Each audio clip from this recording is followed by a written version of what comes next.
আমার আজকের কবিতা আমার একক দেবতা বিশেষ। কলমে এবং পাঠে আমি ইতি মণ্ডল। তুমি একলা একক বিশেষ, গভীরতার শেষ, ভালোবাসার বিষয় হও এক অলিক ছদ্মবেশ। তুমি নেশা নিশির মতো, আবেশ অবিরত, প্রেমের ভিড়ে স্তব্ধ নীরে প্রবল জাগ্রত। তুমি অবাক অন্ধজন, বিষাদ ভীষণ মন, না চাইতেও আঘাত আসে মনে সর্বক্ষণ।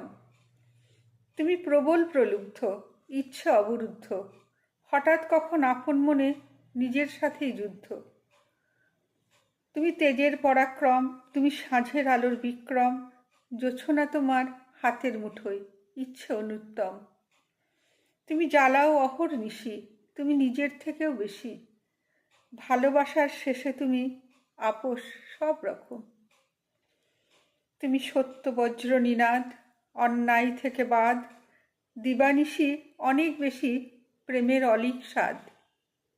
তুমি ভালো থাকার শেষ, তুমি এক গভীর প্রবল আবেশ, অন্তর ঘরে ভীষণ গভীরে আমার একক দেবতা বিশেষ। নমস্কার।